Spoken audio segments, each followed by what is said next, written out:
Hello mga mare, for today's video, ilang araw nga akong hindi nakakapag-upload ng mini vlog at ngayon nga lang may time, nakbaka.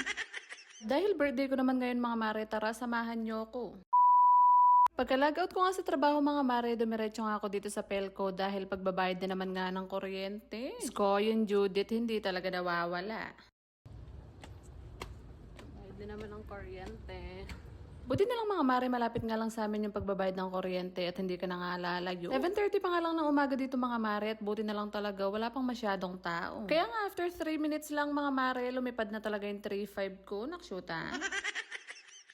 After naman sa kuryente mga mare, dumiretso rin ako dito sa Hawa dahil pagbabayad na nga ng monthly dues at pagbabayad na nga rin ng tubig. O diba nagkasabay-sabay, burime kanta. Ang mahal talaga mabuhay sa panahon ngayon. At dahil nagkasabay-sabay nga yung mga bills mga mare, kahit birthday ko nga ngayon ay hindi na talaga ako maghahanda. Tsaka na lang, ganun. Sumabay din kasi itong gas namin mga mare, kaya nga ilang araw na akong hindi nakakapagluto sa kalan dahil nga Diyos ko, magwa 1 week na yata kaming walang gas sa bahay. Buti na lang talaga mga mare at may rice cooker nga ako sa bahay at dun nga ako nagsasaing at bumibili na nga lang kami ng mga lutong ulam, ganun. Sa panahon nga ngayon mga mare, kung magbe-birthday ka nga at maghahanda, Diyos ko, yung 5,000 mo kulang talaga. Kaya nga imbis na maghanda mga mare, naisipan ko na nga lang naunahin yung mga bills dahil yung pagbe-birthday ay Diyos ko, anytime naman pwede kang magluto. Saktong-sakto naman mga mare, ito nga ang ulam namin for today's video ay na-order ko nga nung isang araw. Para nga rin makatipid mga mare, hindi na talaga ako bumili ng kung ano-ano, ito na lang talaga yung lulutuin namin. Hindi ako sure mga mare kung alam nyo rin to dahil yung matigas na manok ay ito nga yung mga laman loob niya, ganun. At para hindi na nga rin siya magastos sa sangkap mga mare, adobo ko na nga lang siya for today's video para hindi na bumili ng tomato sauce or tomato paste, ganun. Sa buhay talaga mga mare, hindi mo talaga kailangan makipagpaligsahan sa kung kani-kanino. Kung talagang wala, wag ka na nang maghanda, ganun. Depende nga rin yun sa sitwasyon mga mare, kung may pera ka naman panghanda ay bakit hindi, di ba? Sa panahon kasi ngayon mga mare, dapat maging practical talaga tayo, Diyos ko, napakataas talaga ng mga bilihin. Panty na lang talaga yung bumababa.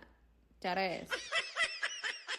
So yun na nga mga mare, after ko nga mag-isa tong laman loob ng manok, ay naglagay na nga rin pala ako ng bell pepper dyan para nga may kulay siya, ganun. Dahil matagal-tagal na nga rin ako hindi nakakakain nito mga mare, kaya nga ngayon pa lang naglalaway na talaga ako. Tsaka ako na nga lang isi-celebrate ng maayos yung birthday ko mga mare pag nagpadala na nga si Marino, ganun. Ganun talaga tayo mga nanay mga mare, uunahin talaga yung bills bago yung luho.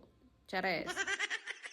At sa mga hindi pa nga nakakatry ng ganitong luto mga mare, ay Diyos ko, eto na yung sign nyo, maggisa-gisa na rin kayo. At sa patuloy nga na sumusuporta sa akin mga mare, ay Diyos ko, love na love ko kayo. Sana patuloy nyo pa rin akong suportahan. Kung nagustuhan nyo nga tong video na to mga mare, sana mag-like, comment, and share naman kayo para marami pa akong ma-upload na videos na kalokohan na gaya nito. Chares! Yun lang muna for today's video. Maraming salamat sa panonood!